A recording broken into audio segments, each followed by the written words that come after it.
Subscribe करें और bell दबाएं ताकि कोई खबर रह न जाए।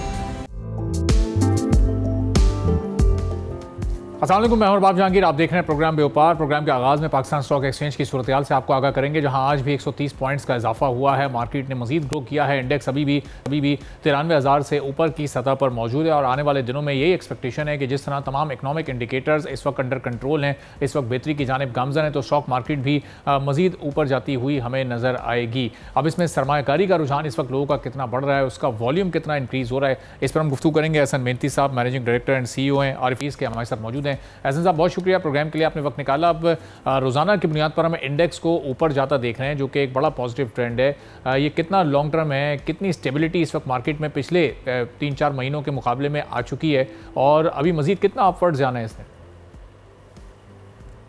देखिए, आई थिंक कि पॉजिटिव मोमेंटम इस वजह से भी इस वक्त है कि जो मिनी बजट के खदशात थे वो काफी ज्यादा रिसीड हुए हैं। उस बात के निशानदेही FBR की तरफ से कोई कॉन्टेंजेंसी मेजर जो है उसके ना लेने पर जो है उस आइडिया को ड्रॉप ऑफ करने पर कुछ इंडिया है IMF की तरफ, जिसकी वजह से ये इस वक्त फियर्स थे वो भी काफी कम हुए हैं। ओवरऑल स्ट्रॉन्ग वैल्यूएशंस हैं मार्केट के अंदर। आगे MSCI के अंदर वेट पाकिस्तान का बढ़ रहा है, 4.4% हो रहा है जो उनकी स्टैंडर्ड इंडेक्स है। तो आई थिंक कि फॉरेन इंटरेस्ट भी जो है मुतवक्के है, जिसपे इन्वेस्टर काफी ज्यादा मुतमईन है कि कैपिटल मार्केट जो है वो आउट परफॉर्म करेंगे। ठीक है, और अब ज़ाहिर है कि अभी रिसेंटली हमने इंटरेस्ट रेट में एक कमी देखी, एक कमी अगली रिव्यू पॉलिसी में एक्सपेक्टेड है, जब अगली मॉनेटरी पॉलिसी आएगी, वो कि अभी उसमें थोड़ा टाइम है, लेकिन अब ये भी एक बेहतर ट्रेंड है कि इंटरेस्ट रेट ग्रेजुअली कम हो रहा है, तो मार्केट को उससे भी एक ग्रोथ मुस्तकिल मिलेगी, एक मोमेंटम बरकरार रहेगा। जी बिल्कुल, 11% तक जो हमने देखा इस्लामिक सुकूक जो है गवर्नमेंट बॉन्ड्स हैं वो ट्रेड हुए थे, तो आई थिंक कि उसके बाद काफी ज्यादा मार्केट को के अंदर जो मोमेंटम है मुस्बत हुआ। बट जाहिर है आगे हमने हमारे इन्फ्लेशन नंबर देखने, क्योंकि पेट्रोलियम प्राइसेस के अंदर फिर जो फोर्टनाइटली जो है इजाफा होते हुए नजर आ रहा है, तो आई थिंक कि काफी बड़ा चैलेंज रहेगा ऐसी सिचुएशन में जहां IMF जो है वो चाहती है कि टैक्सेस बढ़ें और फिर जाहिर है हम देख रहे हैं कि ऑयल प्राइसेस भी बढ़ेंगी, तो काफी चैलेंजिंग सिचुएशन होगी। बट ओवरऑल जो है हमें ट्रेंड नजर आ रहा है कि डिस्काउंट रेट आगे कुछ अगली 1-2 पॉलिसीज के अंदर कम होता रहेगा। और ऐसे साहब, जिस तरह हमने अभी पिछले एक साल में इंडेक्स को ऑलमोस्ट डबल होते देखा है, इसमें कोई 85-90% का इंक्रीज हुआ है, तो उसी एतबार से क्या जो ओवरऑल वॉल्यूम है इस वक्त मार्केट का, इन्वेस्टमेंट वॉल्यूम, क्या उसमें भी इतनी ही परसेंटेज का इजाफा हुआ है? नहीं, वो भी 85-90% बढ़ी है, वहाँ पर थोड़ा सा इस वक्त लोअर साइड पर है हम? देखिए, बिल्कुल इसी तरीके से बढ़ी है, वॉल्यूम भी उसी तरीके से बढ़ा है जिस तरह से मार्केट के इंडेक्स का जो वैल्यू है। और हम ये देख रहे हैं कि इस वक्त जो सेकंड और थर्ड के स्क्रिप्ट्स हैं उसके अंदर काफी ज्यादा वॉल्यूम बढ़ गया है और उसकी मेजर वजह यह है कि वैल्यूएशंस काफी है, रिप्लेसमेंट कॉस्ट काफी ज्यादा है ऐसी प्लांट्स को नए लगाने में, जिसकी वजह से इन्वेस्टर काफी ज्यादा पोजीशन सेकंड थर्ड के स्क्रिप्ट्स में ले रहे हैं। और न्यू इन्वेस्टर्स का इस वक्त कितना इंटरेस्ट है मार्केट में? इस वक्त कितनी अट्रैक्शन है मार्केट में एक न्यू इन्वेस्टर के लिए? जो इम्पैक्ट पिछले 2-3 माह में मार्केट ने क्रिएट किया एक पॉजिटिव वे में, तो उसके बाद एक नए इन्वेस्टर का एतमाद क्या मार्केट की तरफ बहाल हो रहा है, या पुराने इन्वेस्टर्स हैं जो कि अपनी इन्वेस्टमेंट के वॉल्यूम को आगे की तरफ ले जा रहे हैं? देखिए, फॉरेन इंटरेस्ट मेनली जो है ओवरसीज पाकिस्तानीज की तरफ से आ रहा है और जाहिर है फॉरेन इंटरेस्ट के अंदर मेजर कंट्रीब्यूशन नए इन्वेस्टर्स का है। फॉरेन इन्वेस्टर आ रहे हैं जो कि कॉर्पोरेट्स नहीं है, जाहिर है कंपनीज नहीं इन्वेस्ट कर रही हैं। यहाँ पर इंडिविजुअल्स लोकली भी जो है वो काफ़ी ज़्यादा बढ़ चुके हैं। चूँकि कैपिटल मार्केट आउट परफॉर्मेंस देती है तो लोकल इन्वेस्टर का इंटरेस्ट जो है वैसे भी कैपिटल मार्केट के अंदर बढ़ता रहता है और ये ट्रेंड जो है वो हम देख रहे हैं कि काफ़ी पॉजिटिव हो गया है पिछले 1-2 साल से, जिसके अंदर हमने मार्केट को पर एनम बेसिस पे 50% से ज़्यादा जो है वो गेन देखना है।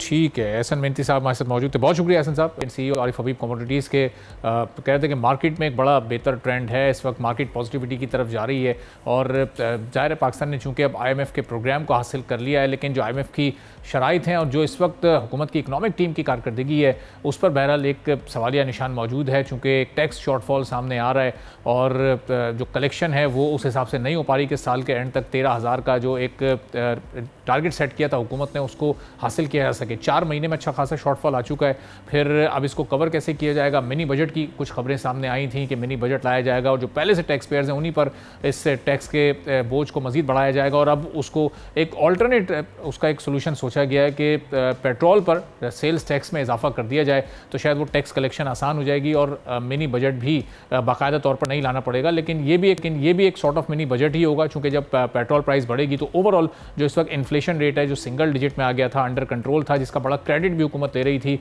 फिर ऑटोमेटिकली उस पर भी उसकी वजह से एक नया तूफान महंगाई का आ सकता है, और फिर हर चीज़ की प्राइसेस जो कि इस वक्त कोई 7% के हिसाब से बढ़ रही हैं, शायद उसमें फिर हम इजाफा होते देखें और वो कहीं फिर दोबारा डबल डिजिट में जाता हुआ हमें दिखाई ना दे। तो IMF के साथ जो इस वक्त मामला चल रहे हैं वो भी अपनी जगह बड़ी अहमियत के हामिल हैं। जो अब तक पाकिस्तान ने इक़दाम उठाए हैं, जो उनकी शराइत को पूरा किया, वो तमाम की तमाम उनके सामने रखी जा रही हैं, जिसमें से कुछ पर वो मुतमईन भी होते हमें दिखाई दे रहे हैं। खासतौर पर बेनज़ीर इनकम सपोर्ट प्रोग्राम की जो परफॉर्मेंस है हमारी हुकूमत की, उस पर IMF ने इत्मीनान का इजहार किया है। लेकिन जो टैक्स का शॉर्टफॉल है अब इसको कैसे पूरा किया जाए, पेट्रोल प्राइसेस बढ़ाना या उस पर सेल्स टैक्स बढ़ाना एक बेहतर तजवीज़ होगी, और फिर इसका महंगाई पर क्या इंपैक्ट पड़ेगा, इस पर हम गुफ्तगू करेंगे। चौधरी मोहम्मद अकमल साहब माहिर माशियात हैं हमारे साथ मौजूद हैं।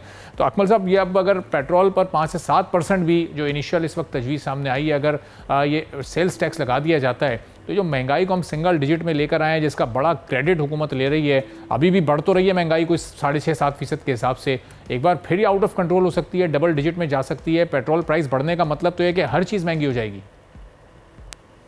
देखें, पेट्रोल प्राइस जहां तक बढ़ने की बात है, और आप जो 6 से 7% की जो है वो इसमें बता रहे हैं सेल्स टैक्स की इतलात हैं, मुझे लग नहीं रहा है कि इस तरह जो है वो मुमकिन हो सकेगा। 6 से 7% जो है वो बहुत ज़्यादा है। इससे तकरीबन जो है वो पेट्रोल की प्राइस में इस वक्त अगर मैं बात करूँ तो 14 से 15 रुपए जो है वो एटलीस्ट पर लीटर जो है वो इम्पैक्ट आ जाएगा, रिगार्डलेस ऑफ द फैक्ट कि इस वक्त इंटरनेशनल मार्केट में जो ऑयल की प्राइसेस हैं वो तकरीबन $72 पर बैरल के ऊपर जो है वो ट्रेड हो रही है। यानी एक निचली तरीन, एवर निचली तरीन तो नहीं है, लेकिन काफी रूटीन से हट के जो है ये पेट्रोल की जो कीमतें हैं इंटरनेशनल मार्केट में वो हैं, और यही वो बुनियादी वजह है इंटरनेशनल मार्केट में ऑयल की प्राइसेस और एग्रीकल्चरल प्रोडक्ट्स की प्राइसेस वो नीचे आई हैं। साथ में पंजाब गवर्नमेंट ने जो है वो जिस तरीके से किसानों से गंदम ना खरीद के और जबरदस्ती उनसे सस्ती ली है, तो उसके बाद ये जो महंगाई के फिगर नीचे आए हैं,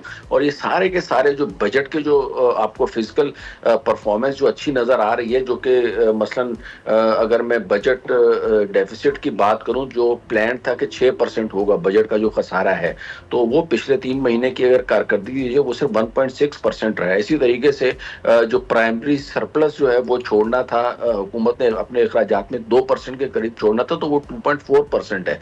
तो एक तरफ अगर देखा जाए तो ये जो फिजिकल परफॉर्मेंस हुकूमत की अच्छी है, उसके पीछे जो अनासिर कार फरमा है वो मतलब परमानेंट नहीं है।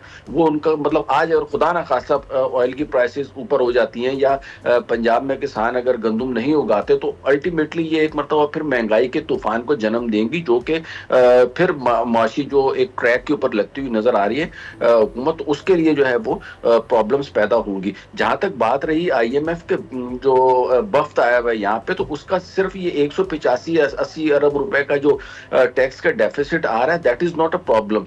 बेसिक जो हमारा इस वक्त प्रॉब्लम है वो है एक्सटर्नल गैप, जो कि $2.5 बिलियन का है, जिसकी हुकूमत पाकिस्तान अभी तक कोई अरेंजमेंट नहीं कर पाई। तो उनकी जो विजिट का जो बुनियादी मकसद है वो यही है कि 2.5 बिलियन का गैप जो है वो हुकूमत किसी न किसी तरीके से कवर कर पाए। इसी तरीके से जो टैक्स के हवाले से स्ट्रक्चरल रिफॉर्म्स की बात हो रही थी, जिसकी वजह से परमानेंटली जो है वो टैक्स रेवेन्यू बढ़े, यानी जैसे ये ताजिर दोस्त स्कीम शुरू की गई थी और दीगर डिजिटलाइजेशन ऑफ FBR थी, उससे खातिर ख्वाह नताइज हासिल नहीं हो रहे थे। तो ये जो 2-3 चीजें हैं ये मेन है, बाकी ये सेकेंडरी चीजें हैं। फॉर एग्जांपल PIA नहीं बिक रही, PIA अगर नहीं बिक रही तो इन्होंने टारगेट भी कोई इतना ज्यादा 30 अरब का प्राइवेटाइजेशन प्रोसीड्स का बजट में रखा हुआ है, तो वो कोई प्राइमरी टारगेट हुकूमत का नहीं है। इसी तरीके से जो मेन जो फोकस करना है हुकूमत को वो करना है जो 2000 अरब रुपए की कैपेसिटी पेमेंट्स हो रही है, जिसकी वजह से जो मेन फिजिकल जो इशूज क्रिएट हो रहे हैं, that is very important important हो, उसके ऊपर जो है बज़ाहिर हुकूमत इस वक्त बहुत ज्यादा इकदाम करती हुई नजर नहीं आ रही। और यही वजह है कि IMF का वक्त जो है वो यहाँ पे आया और उन सब चीजों के बारे में हुकूमत को आगाह कर रहा है। बाकी रह गई 6% सेल्स टैक्स की बात, तो मुझे लगता नहीं है कि ये लगाया जाएगा, और अगर लगाया जाएगा भी तो 6% नहीं होगा और लॉन्ग टर्म नहीं होगा, क्योंकि जाहिर है अगर खुदा न खास्ता अगेन प्राइसेस $90 पर बैरल पे चली जाती हैं तो फिर तो एक महंगाई का ऐसा तूफान आएगा कि जिसकी कोई हद नहीं है। तो दिस इज समथिंग प्रैक्टिकल। हुकूमत को स्ट्रक्चरल रिफॉर्म्स की तरफ जाना चाहिए ताकि sustainable development, not development but sustainable development जो है ना वो हुकूमत अचीव कर साहब साथ ही रहेगा। बख्तियार मोहम्मद साहब हमारे साथ इस वक्त वो भी ज्वाइन कर चुके हैं। तो बख्तियार साहब, ये जो 4 महीने का इस वक्त शॉर्टफॉल सामने आ रहा है 189 अरब का, इसको अब कैसे FBR पूरा करेगा? फिस्कल ईयर बड़ी तेजी के साथ गुजर रहा है और जो 13,000 अरब का टारगेट आप लोगों ने रखा है वो अचीवेबल तो नहीं नजर आ रहा इस 4 महीने की परफॉर्मेंस के बाद? थैंक यू वेरी मच जी, मुझे मौका देने का।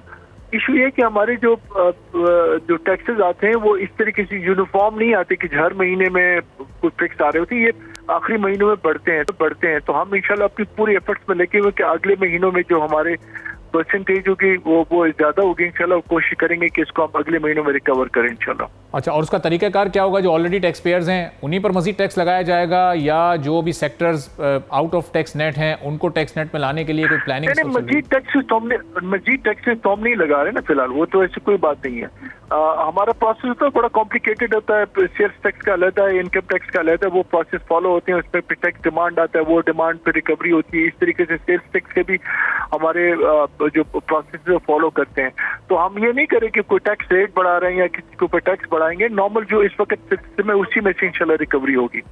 और बख्तियार साहब, मिनी बजट लाना या पेट्रोल प्राइसेस पर सेल्स टैक्स बढ़ाना ये FBR का डोमेन तो नहीं है, ये डिसीजन तो टोटली हुकूमत ने लेना है, इसमें FBR की कोई तजवीज़? पॉलिसी डिसीजन ये हमारा काम नहीं है, पेट्रोल पे वो भी हमारा काम नहीं है, तो पॉलिसी तो गवर्नमेंट का काम है, फेडरल गवर्नमेंट का। तो ये जो 4 महीने का शॉर्टफॉल ये अराउंड 189 अरब रुपए है, ये क्यों इस वक्त पैदा हुआ है? ये तो हम जब रिफॉर्म्स की तरफ जा रहे थे तो बड़ी तेजी के साथ, ये तो 189 अरब प्लस में होना चाहिए थे, ना कि हम माइनस में चले जाते। क्यों ये परफॉर्मेंस मुतासिर हुई FBR की? देखिए, रिफॉर्म्स ऐसा नहीं होता कि ओवर द नाइट आपने चीजें चेंज कर ली और अगले सुबह से उसके रिजल्ट आने शुरू हो जाते हैं। रिफॉर्म तो बहुत स्लो प्रोसेस होता है और इसकी जो इम्पैक्ट आता है वो बड़ा लेट आता है, बिकॉज आपने सिस्टम को चेंज करना होता है, आपने कैपेसिटी बिल्डिंग बढ़ानी होती है, आपने दूसरे जो प्रोसेसेस है उनको आपने अलाइन करना होता है, तो उसमें टाइम लगता है। वो ऐसा नहीं होता कि आपने रिफॉर्म कर लिया अगले दिन से चीजें बढ़ने शुरू हो जाएंगे, तो इट विल टेक टाइम।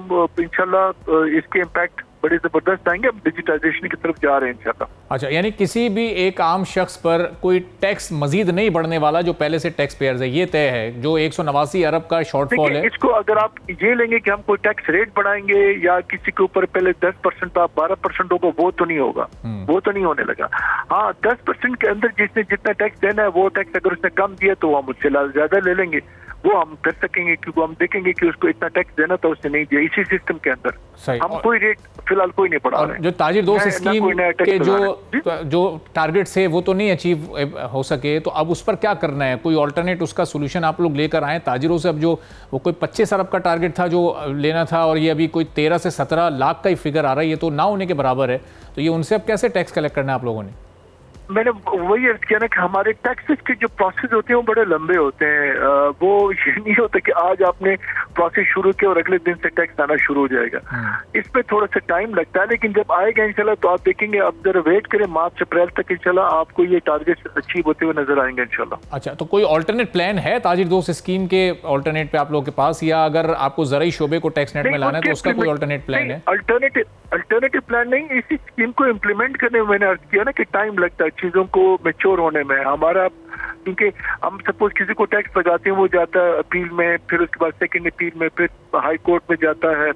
ये जो प्रोसेस होते हैं उससे हमारे जो है ना वो चीजें स्लगिश हो जाती हैं, जिसकी वजह से हम कहते हैं आप रिजल्ट क्यों नहीं आते। तो टाइम लगता है चीजों में, टैक्स के प्रोसेस लंबे होते हैं। तो किसी भी प्रोजेक्ट के इम्प्लीमेंटेशन के लिए 5-6 माह कम होते हैं, चूंकि अब इस स्कीम को तो कोई 5-6 माह से ज़्यादा हो चुके हैं। जुलाई से पहले लोगों ने अपने आप को इसमें रजिस्टर करना था, फिर वो तारीख बढ़ती गई, तो नई लोगों ने रजिस्टर किया, अभी भी वो कोई 6 फिगर्स तक भी नहीं पहुंच सके, लाख ताजिर भी उसमें रजिस्टर नहीं है। तो फिर ये अब कैसे इंप्लीमेंट हो जाएगा अचानक से? देखिए, लास्ट डेट जो थी ना, आप ये ध्यान में रखिए कि लास्ट डेट 31 अक्टूबर थी जो कि गुजर गई है रिटर्न की, ठीक है ना। अब जब वो जिन्होंने रिटर्न फाइल देंगे तो उनके खिलाफ हम प्रोसीडिंग शुरू करेंगे, तो उसमें भी टाइम लगता है। फिर आप जब उसको रिटर्न फाइल करवाएंगे, उसके बाद उसने ठीक फाइल कराए गलत फाइल कराए, वो डिटरमिन करने में भी टाइम लगता है। मैंने अर्ज किया ना कि ये टैक्स के प्रोसेस इस तरह नहीं होता कि वो इधर से आपने कर दिया उधर से रिजल्ट आना शुरू हो गया, इसमें टाइम लगता है। लेकिन हम we are after those who haven't paid the tax, due tax. चलें, ड्यू टैक्स तो वो हम देंगे इंशाल्लाह। 31 अक्टूबर को वो तारीख खत्म हो गई। 1 नवंबर से अभी जब हम बात कर रहे हैं 13 नवंबर तक, इन 13-14 दिनों में अभी तक कितनी क्या कार्रवाइयां की हैं एफबीआर ने? देखिए, अभी तक तो हम सिर्फ अपने रिकॉर्ड को सेट करें कि किसने फाइल नहीं किया। अब जारी जिन्होंने फाइल नहीं किया और जिनको फाइल करना था उनके खिलाफ प्रोसीडिंग इंशाल्लाह शुरू हो जाएंगी 3rd-4th वीक में, और ये सिस्टम चलता रहेगा। अच्छा, तो आप नहीं समझते कि 1 नवंबर से ही कार्रवाई का आगाज हो जाना चाहिए था? ये होमवर्क जो कि 31 अक्टूबर तक मुकम्मल होना था, ऐसे नहीं हो सकता। बिकॉज देखिए, इस तरह थोड़ी अंधाधुन के मैं जाके पकड़, हमने अभी अपने सिस्टम को लाखों के टैक्स पेयर्स हैं हमारे, उनको रिकंसाइल करके जिन्होंने रिटर्न फाइल नहीं की उनके खिलाफ प्रोसीडिंग शुरू करेंगे। ये बिल्कुल रेस्ट एश्योर्ड, डोंट वरी। और क्या प्रोसीडिंग्स होंगी, क्या कार्रवाई होगी? जिसने नहीं अपना रिटर्न फाइल किया हुआ उसको क्या क्या मुश्किलात दरपेश होंगी एफबीआर की तरफ से? देखिए, जिसने रिटर्न फाइल नहीं किया वो नॉन फाइलर हो गया। जो नॉन फाइलर हो गया वो अब हम सबसे पहली बात पे कीजिए, वो ना कोई प्रॉपर्टी खरीद सकेगा, ना कोई गाड़ी खरीद सकेगा, ना ट्रांसफर करा सकेगा, यहाँ तक कि वो फॉरेन ट्रेवल नहीं कर सकेगा। ये सारी पाबंदियां उसके ऊपर लागू हो गई हैं। तो अब हम जब इम्प्लीमेंट करेंगे उसको तो फिर वो लोग खुद ब खुद आएंगे और रिटर्न फाइल करेंगे। फिर जब रिटर्न फाइल किया फिर हमने ये देखना होगा कि इसने ठीक फाइल की गलत फाइल किया। तो बख्तियार साहब, प्रॉपर्टी भी कैश पर उसकी लेन देन चल रही है, अभी आज की तारीख में भी चल रही है, गाड़ियां भी खरीदो फरोख्त सब कैश पर वो कारोबार चल रहा है, तो वहां तो कहीं कोई रेट हुकूमत की एफबीआर की अभी तक नजर आ नहीं रही है अमली तौर पर। देखिए, गाड़ियां कैश पे चल रही है, जैसे भी चल रही, जो नॉन फाइलर होगा उसके नाम पे गाड़ी ट्रांसफर नहीं हो सकती। वो ओपन लेटर पे चलाता रहेगा, उसी लेटर पे वो बेच देगा, फिर वो बंदा दूसरे बंदे को बेच देगा ऐसे। तो उसका तो एफबीआर से कोई ताल्लुक नहीं है ना, वो तो फिर वो प्रोविंशियल गवर्नमेंट की इशू है कि गाड़ी एक गलत बंदे के नाम पे क्यों चल रही है। हम ये कर सकते हैं कि वो अपने नाम पे ट्रांसफर नहीं कर सकेगा और हम उसके खिलाफ प्रोसीडिंग भी शुरू करेंगे। तो अगर वो प्रोविंशियल गवर्नमेंट की जिम्मेदारी वो तो एफबीआर की जिम्मेदारी नहीं है, तो हमारा काम नहीं है इंश्योर करना कि गाड़ी जिसकी है उसी के नाम पे हो। तो ये हमारा काम नहीं है। प्रोविंशियल गवर्नमेंट के साथ कोई लिंक आप लोगों का ऐसा है, कोई सिंक्रोनाइजेशन है कि मिलके बैठने को प्लान करें? वही तो कह रहा हूँ कि सारी चीजों में टाइम लगता है, या ओवर द नाइट नहीं होती। अब हम अपना रिकॉर्ड रिकंसाइल करेंगे कि किसने रिटर्न फाइल करनी थी, फाइल नहीं हुई, उनके फिर हम देखेंगे इनकी क्या पोजीशन है, एसेट्स की क्या पोजीशन है, इनकम्स की क्या पोजीशन है, इनको क्या क्या पाबंदियां लगानी है, वो सारा अभी प्रोसेस टाइम लगेगा ना। वक्त है तो फेडरल गवर्नमेंट को भी और सारी सूबाई हुकूमतों को भी अब कोई 8-9 माह गुजर चुके हैं, ये अभी भी कम टाइम है चीज़ों को शुरू करने में, आहिस्ता आहिस्ता उनको इम्प्लीमेंट करने में, चूंकि नताइज तो अभी तक नहीं आ रहे हैं, अभी तक आप लोगों की प्लानिंग चल रही है, इम्प्लीमेंटेशन की प्रोसेस में है अभी आप? ऐसा नहीं, अब प्लानिंग भी नहीं है। देखें, मैं गुजारिश कर रहा हूँ कि 31 अक्टूबर तक हर एक के पास टाइम तक वो रिटर्न फाइल करके अपनी चीजें डिक्लेयर कर लें। 31 अक्टूबर गुजर गई, आज सिर्फ 13 दिन हुए हैं, वो भी जिसमें वर्किंग डेज कम है, छुट्टियां भी हैं। तो हमारे पूरे सिस्टम जब काम कर रहे हैं कि किस किस को रिटर्न फाइल करनी थी और किसकी रिटर्न नहीं आई, अब वो उनके खिलाफ हम प्रोसेस शुरू करेंगे। इट विल टेक टाइम, ये चीजों पे टाइम लगता है, ये ओवर द नाइट नहीं होता ना। अच्छा। मैं बात समझाने की कोशिश कर रहा हूँ। ठीक है, चलें, बहुत बहुत शुक्रिया। बख्तियार मोहम्मद साहब हमारे साथ मौजूद थे। तो चौधरी अकमल साहब, बख्तियार साहब जो अभी गुफ्तगू कर रहे थे, पिछले 7-8 माह की जो कारकर्दगी एफबीआर के पास, ऐसा लग रहा है कि अभी तक बताने के लिए कुछ है नहीं। एक तो ये 190 अरब का शॉर्टफॉल, फिर ये पूरा कैसे होगा, इसका भी कोई ऐसा कोई मरबूत प्लान नजर नहीं आ रहा। प्लान तो आपको भी पता है, वही पता है, सिंपल से प्लान है। पेट्रोलियम लेवी लगा देंगे, सेल्स टैक्स में इजाफा कर देंगे, या दीगर चीजें वो वफाकी हुकूमत ही करेगी। जहां तक एफबीआर की बात की जाए तो एफबीआर डिजिटलाइजेशन के दावे तो बहुत कर रही है, लेकिन अगेन जो है ना, देखें जैसे ताजिर दोस्त स्कीम के हवाले से बड़े दावे किए गए थे कि ये कामयाबी पे जाएगी, लेकिन वो भी उस तरीके से कामयाब नहीं हो पा रही। तो एफबीआर की जो नेग्लिजेंसीज हैं वो अपनी जगह पे हैं, और यही वजह है कि इसकी डिजिटलाइजेशन का प्रोसेस है, और IMF भी जो है ना वो इस हवाले से बड़ा कंसर्न है। लेकिन जहां तक टोटल ओवरऑल जो बजट का जो आप शॉर्टफॉल की बात करें, तो उसमें एक जो है ना पॉइंट और भी मैं ऐड करता चलूं कि जो इंटरेस्ट रेट्स में स्टेट बैंक ने कमी की है, तो उसकी वजह से भी जो हुकूमत को सूद के अखराजात बजट में पे करने थे, तो उसमें भी काफी हद तक रिलीफ मिला है। तो वो जो रिलीफ है और यहाँ पे जो शॉर्टफॉल है, ये दोनों एक दूसरे के अगेंस्ट सेटअप होगा, इसलिए IMF बहुत ज्यादा इसके ऊपर प्रॉब्लम नहीं करेगा। जो प्रॉब्लम का जो असल जड़ है ना, वो आप देखें कि जी 6% आप बात कर रहे हैं कि जी महंगाई 6% पे आ गई है, या दीगर जो अशारी हैं वो भी बेहतर हो गए हैं, बजट भी जो है वो प्राइमरी बैलेंस जो है वो सरप्लस में है तकरीबन 2.4%। लेकिन मुझे एक बात बताएं, डॉलर रेट में क्यों कमी नहीं हो रही, वजह क्या है?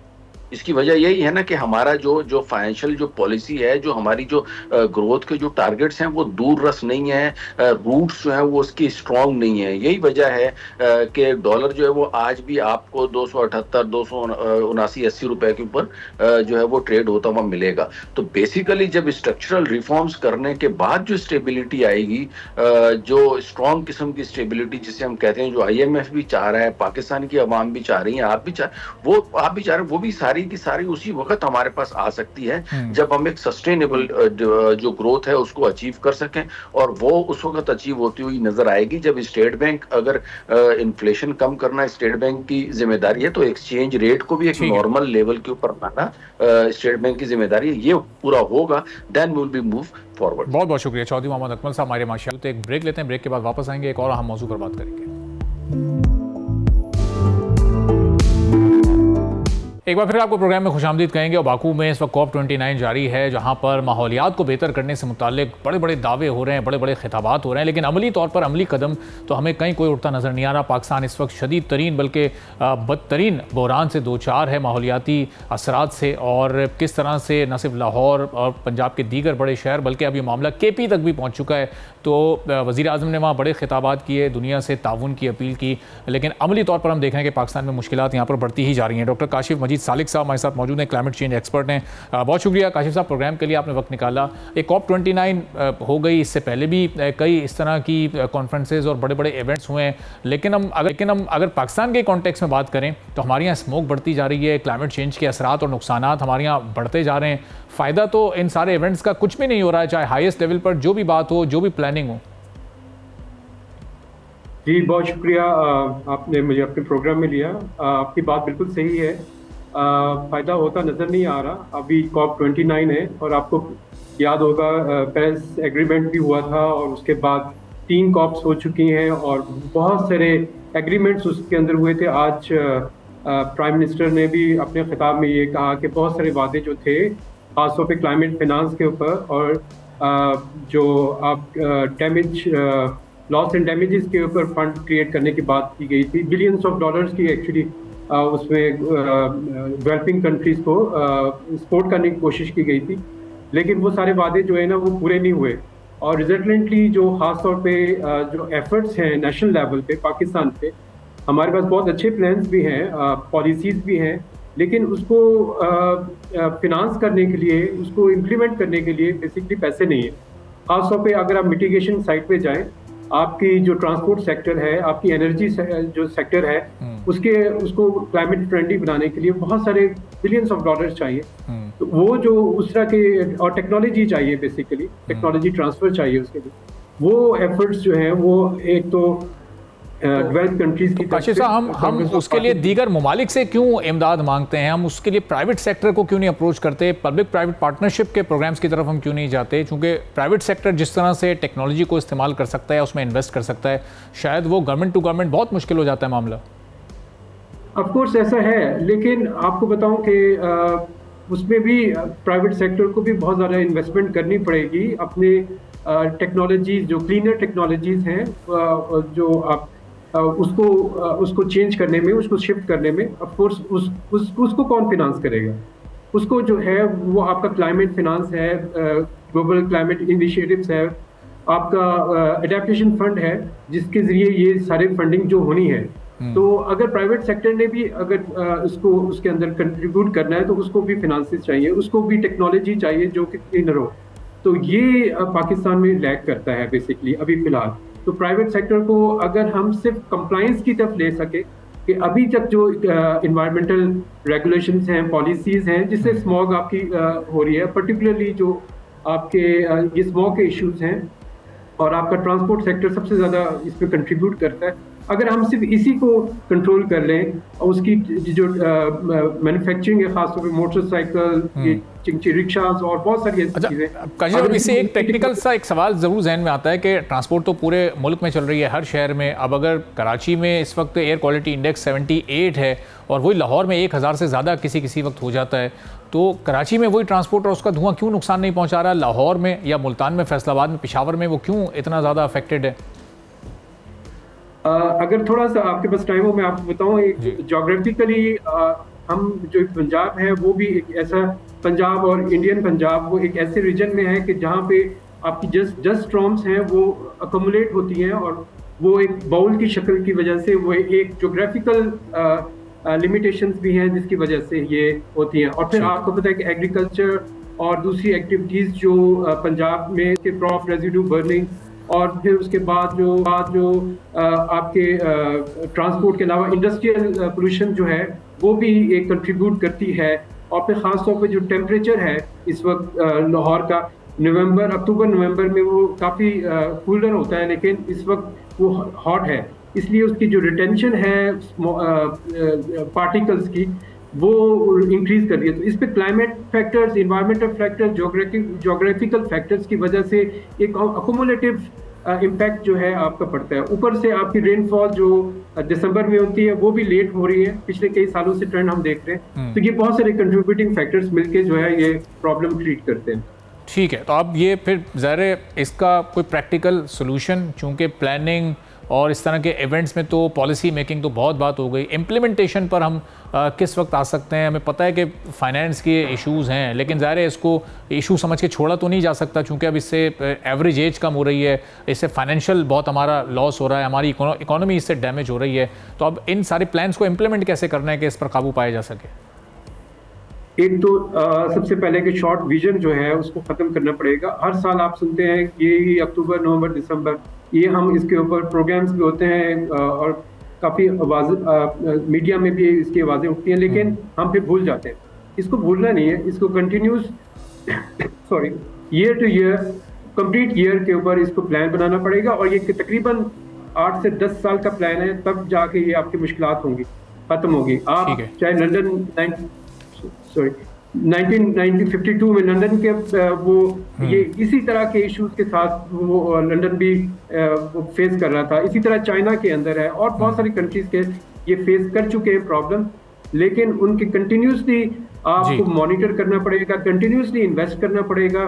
आपको न सिर्फ डाटा के साथ जो नॉलेज और गैप वो पॉलिसी एक्शंस हैं उस गैप को रिड्यूस करना पड़ेगा, कम करना पड़ेगा, क्योंकि हमारे पास काफ़ी अच्छा नॉलेज भी है, काफ़ी डाटा भी है, लेकिन जब उसको पॉलिसी साइड पे लेके आते हैं, एक्शन प्लान की तरफ आते हैं, तो हमारे पास 3 मेजर प्रॉब्लम्स हैं।